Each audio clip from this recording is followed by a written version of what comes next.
hace mucho frío, de acuerdo con ustedes. Vamos a 1 Tesalonicenses 4, que empezamos a estudiar la semana pasada.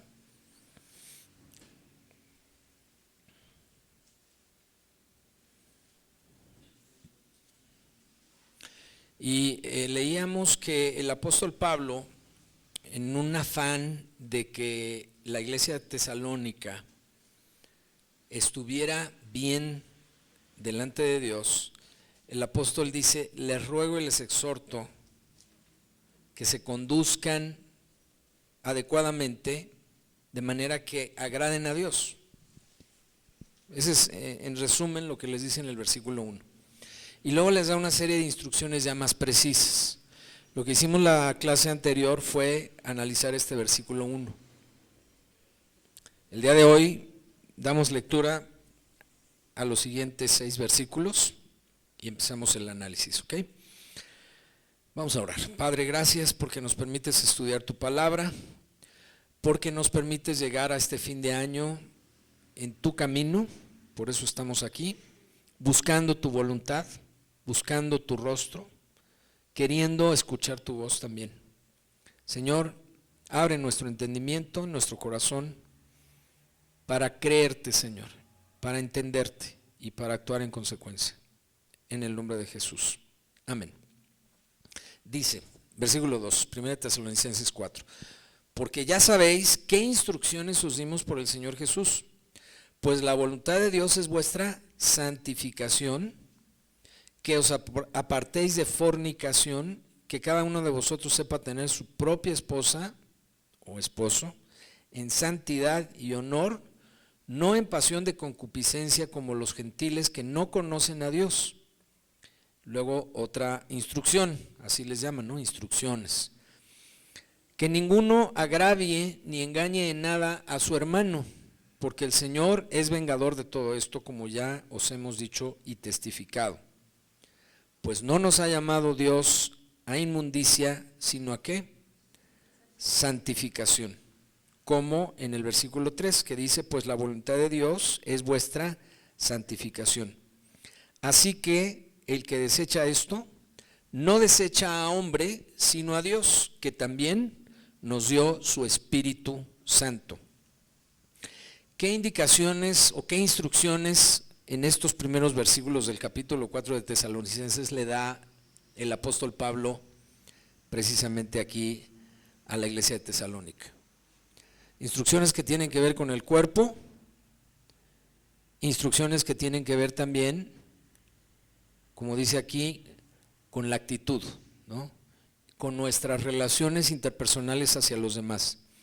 Cuando dice que lo que busca o que lo que pide, las instrucciones que le da la iglesia son la santidad de la iglesia, pues esto abarca muchas cosas, ¿no? La santidad, como hemos aprendido aquí en Renovación Cristiana, no es volar 1 metro arriba del piso, ¿no? Y que nos salgan alitas y una aureola y andemos por todas partes así, ¿no? Mucha gente reconoce o identifica a los cristianos como santurrones, nos dicen, no sé si alguna vez han oído esto, o los santitos, te crees muy santito, ¿no? Así nos dicen, o te crees diferente. Bueno, no es que nos creamos, somos diferentes, pero no como una cualidad de la que debamos presumir o ¿cómo decir?, mistificarnos, ¿no? Ay, es que yo soy superior a ti porque soy cristiano y yo no peco, o algo así. O sea, no debemos tomar estas actitudes, sino entenderlo en el sentido de que Dios quiere que seamos apartados. Ese es el concepto, esa es la traducción o lo que debemos entender por la palabra santificación o ser santos. Ser apartados, ese es el significado. Apartados del mundo para Dios. Esa es la santificación. ¿Qué es lo que pide Dios? ¿Cuáles son las instrucciones que Dios nos da? Dice, la voluntad de Dios es vuestra santificación. Punto. La voluntad de Dios no es que te hagas millonario o millonaria, ni que tengas bienes o posesiones X, las que tú te puedas imaginar. La voluntad de Dios tampoco es que te vaya bien en el trabajo en cuanto a tu remuneración o el puesto que puedas llegar a tener en el lugar donde trabajas, ni la obtención, por ejemplo, de títulos o de conocimientos universitarios que te lleven a desempeñar una profesión. Todo eso es bueno, pero no es el fin último de Dios para los que somos sus hijos. ¿Cuál es el propósito, la voluntad de Dios para nosotros? La santificación, así lo dice claramente, versículo 3. Pues la voluntad de Dios es vuestra santificación. Y el hecho, por ejemplo, de que nosotros podamos estar en este estado de santificación, implica que si estamos apartados para Dios, que si estamos dedicados a Dios, pues entonces estemos ajenos a lo que no es de Dios. Y aquí da un ejemplo, habla de la fornicación. ¿Qué es la fornicación? El uso del cuerpo indebido para la satisfacción de los sentidos. Indebido. Claro, lo he enseñado aquí y lo repito, Dios nos creó con la capacidad de tener y de experimentar ciertos sentimientos que nos lleven a experimentar ciertos gustos o goces, como le quieran ustedes llamar. Así nos creó Dios, con un propósito.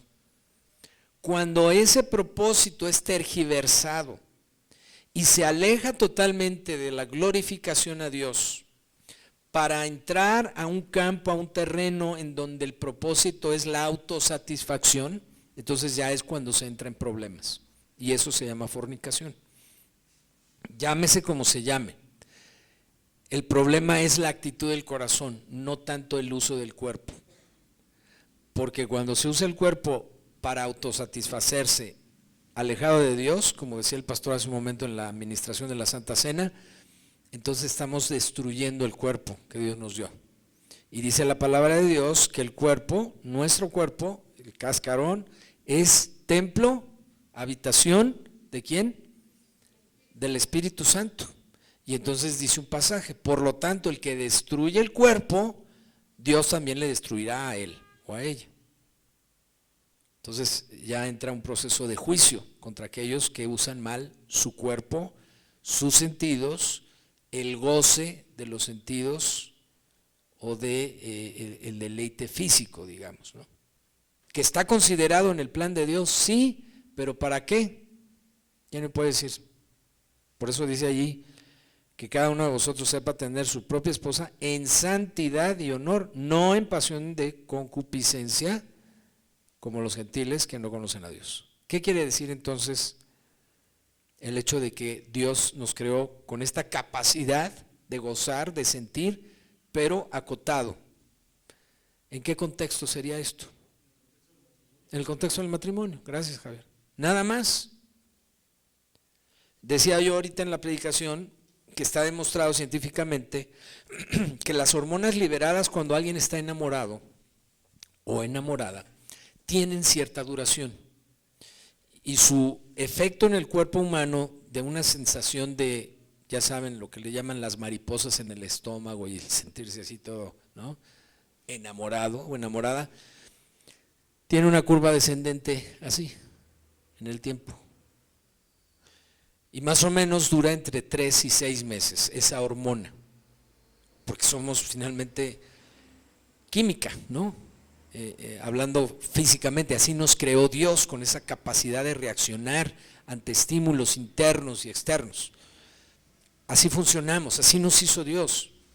¿Qué pasa cuando el ser humano se despega de la parte espiritual y solamente se aboca a la parte física y se separa de Dios? Pues el ser humano queda a expensas del propio funcionamiento de su cuerpo y no de la obra de Dios interactuando con el cuerpo. No sé si me explico. Es como si comprara yo un coche que necesita gasolina, pero no le quiero echar gasolina. ¿De qué me va a servir un coche que tengo que empujar para que se mueva? Digan ustedes, pues de casi nada. Pues a lo mejor de adorno o a ver, como lo hago cuando invito a mis nietos y les compramos a mi esposa y yo un Jeep de esos eléctricos, y a veces se me olvida, me dice mi esposa, mañana vienen los nietos, no se te olvide cargar el Jeep, y se me olvida. Y entonces ya nada más trae pila para 10 minutos, ¿no? Y entonces hay mis nietos, ay, abuelito, ya se quedó sin pila, pues sí. Entonces los tengo que andar empujando así, ¿no? Con mis manos y pues no se divierte uno. Entonces, es lo mismo, o sea, Dios nos creó con la necesidad de depender de Él para que este cuerpo funcione bien. Estoy hablando de los sentidos, con un orden correcto a los ojos de Dios. ¿Qué pasa cuando el ser humano dice no a Dios? No quiero tu intervención, quiero funcionar yo solo. Pues que va a funcionar de manera corrompida. Sí podrá experimentar goces, pero lo va a llevar al error. Y su mente se va a perturbar, porque no fue diseñado el hombre para funcionar así. Hay varios actores, de los que vemos en las pantallas de las películas, que han tenido que entrar a estos centros de rehabilitación por problemas sexuales. ¿Se dan cuenta? Porque le dieron vuelo a la hilacha, como dice el pastor, en una forma descontrolada, y cuando quieren controlarlo ya no pueden, y se hacen adictos a un sexo desordenado. Imagínense. Ahora, esto también tiene que ver con vicios, como puede ser el alcohol, las drogas, estupefacientes o actividades. Por ejemplo, la adrenalina que se genera, o las hormonas que se generan ante le llaman, ¿no?, la emoción de, por ejemplo, la gente que apuesta, que juega y que con eso va a ganar un dinero o algo, pues se hacen adictos también y pierden mucho dinero, pierden hasta sus casas, sus coches, con tal de sentir, ¿no? Por eso estamos hablando de los sentidos. Ahora, Dios nos hizo con la capacidad de sentir, sí, pero acotado por Dios mismo. No sé si ustedes se han relacionado con niños pequeños que de repente son muy emocionales y se emocionan con algo y lanzan las cosas o le pegan a alguien, ¿no?, al amiguito, al hermanito, o empiezan a gritar descontroladamente. ¿Qué tienen que hacer los papás? Enseñarle a controlar esas emociones, de manera que a sus 7, 8 años pues ya tenga un mayor control de sus propias emociones. Y entonces, como somos personas en sociedad, pues a los 10, 12 años pues ya no grite o no aviente las cosas, aunque esté muy emocionado, ¿no? No sé si me estoy comunicando. Dios quiere ser el que controle nuestro cuerpo, nuestra manera de interactuar con el medio ambiente, con los demás, con el goce, con las emociones de nuestra existencia, con nuestras segregaciones hormonales. O sea, tiene que haber un control. No podemos agarrar y decirle al cuerpo, pues haz lo que quieras y descontrólate. Como decía por ahí un cantante, vive la vida loca, ¿no? No, tiene que haber un control. Porque si no hay control, hay desenfreno. ¿Qué pasa con los caballos que por algún motivo se descontrolan? No se pueden detener. ¿Qué se tiene que hacer? Meterle freno.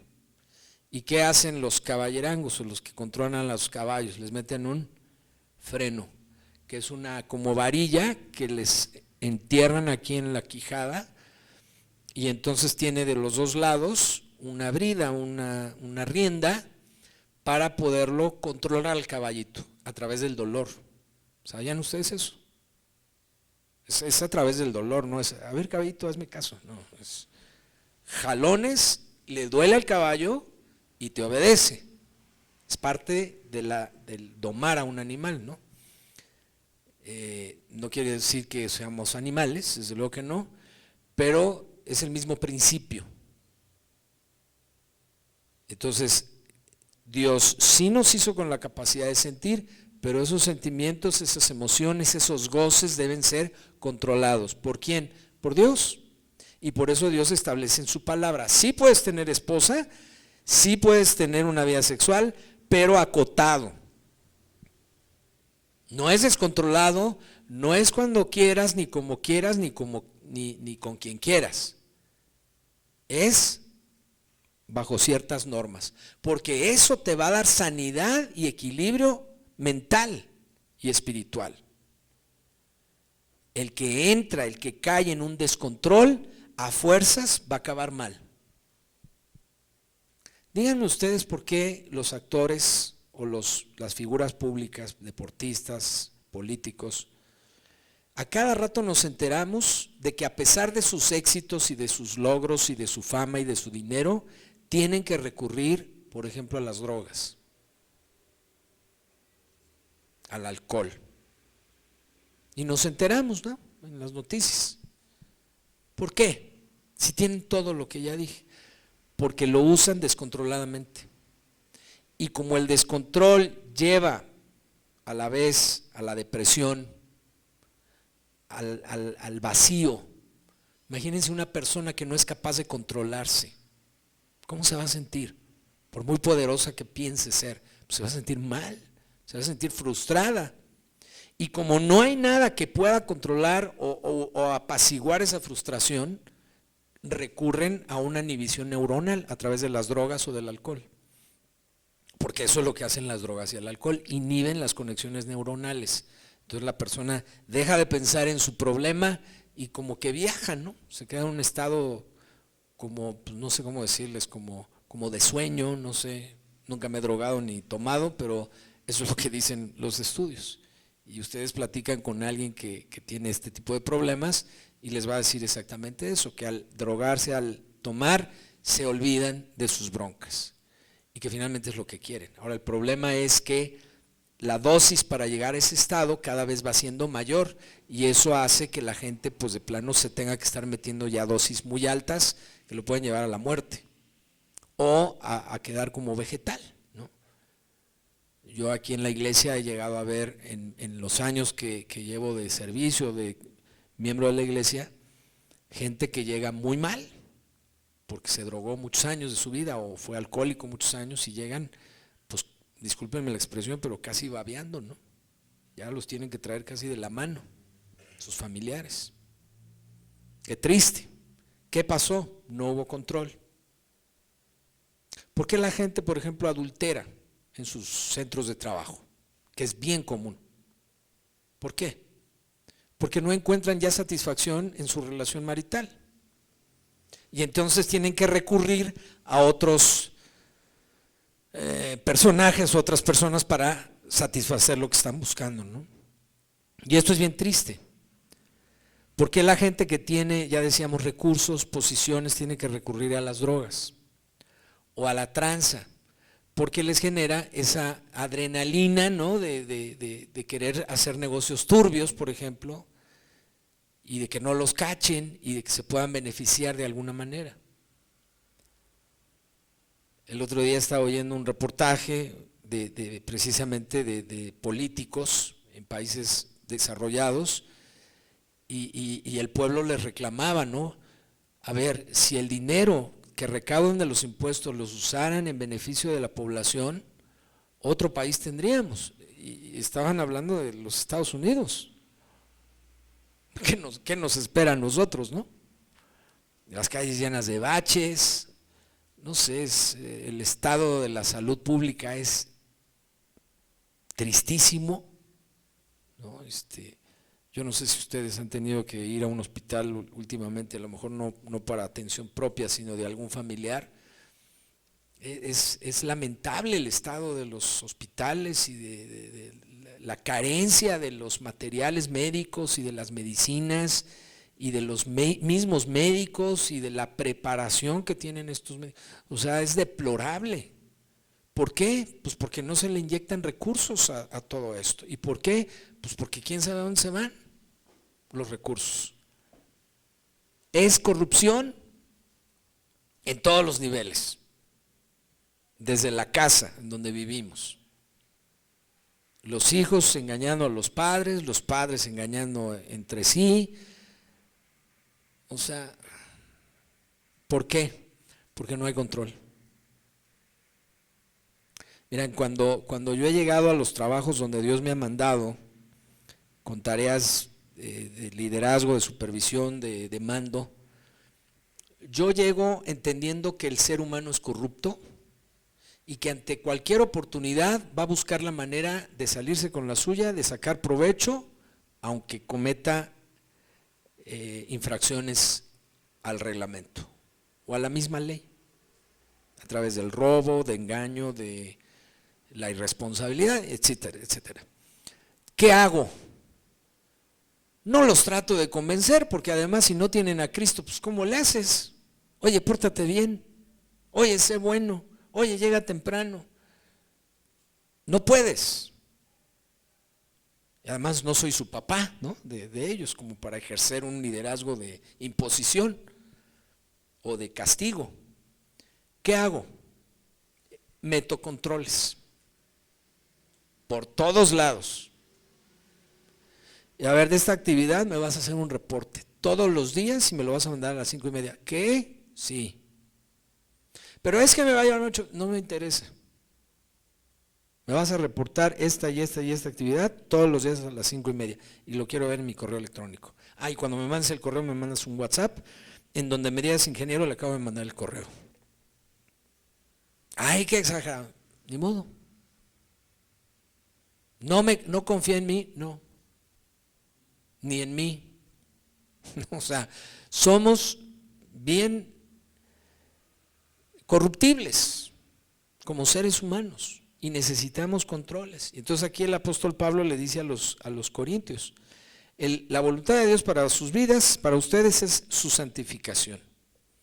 Y para eso les voy a dar instrucciones. Y la primera es: apártense de todo lo que es el goce exagerado y descontrolado de la carne. Entonces allí es donde quiero centrar esta enseñanza el día de hoy. Sí, Dios nos creó para poder gozar. Llegará el momento en que lo puedan hacer ustedes como casados, ya lo decía Javier. Ahorita no. Y hay cosas en las que de plano Dios te dice: ni te metas.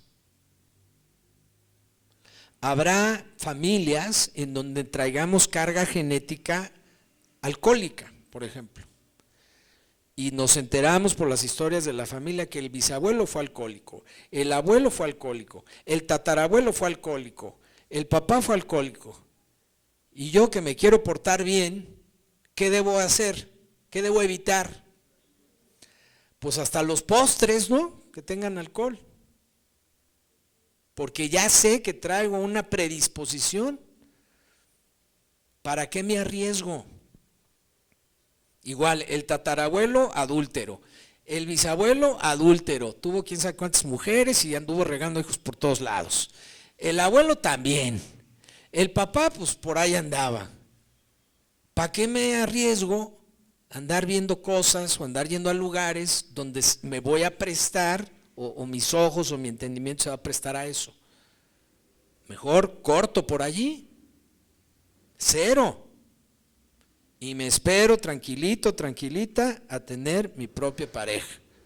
Y cuando llegue, compromiso de santidad, de honor a mi pareja, de respeto.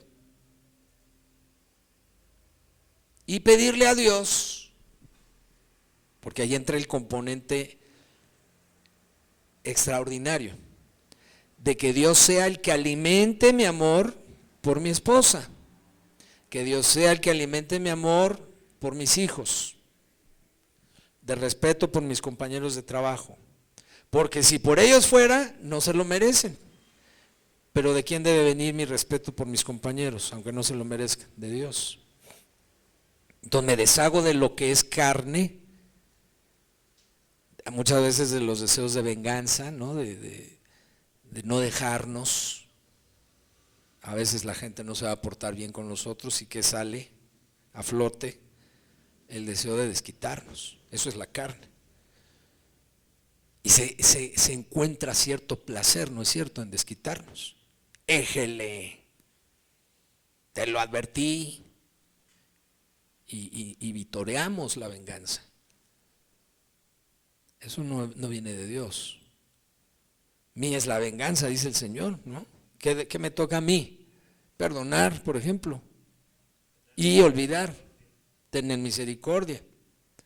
Se lo merece, sí, pero no se lo doy. Lo perdono o la perdono. En fin, estas son las instrucciones a grandes rasgos que le da el apóstol Pablo en estos primeros 8 versículos a los tesalonicenses. Vamos a orar. Gracias, Padre, por esta tu palabra, tu enseñanza. Estamos por dejar el 2023 y entrar a este nuevo año 2024. Padre, queremos depender de ti, no de los sentidos, no del uso descontrolado de lo que tú nos has dado, Señor, para vivir esta vida. Gracias porque nos has creado así, pero ayúdanos a poderlo mantener bajo control. Todo, Señor. Que ese control además no venga de nuestras fuerzas, porque vamos a fracasar. Que venga de una dependencia de ti, plena, en todos los sentidos, espiritual, del alma y del cuerpo.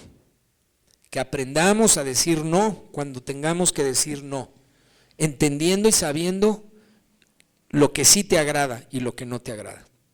Porque en base a eso debemos vivir, Señor, como dice este pasaje de 1 de Tesalonicenses, que tu voluntad es nuestra santificación.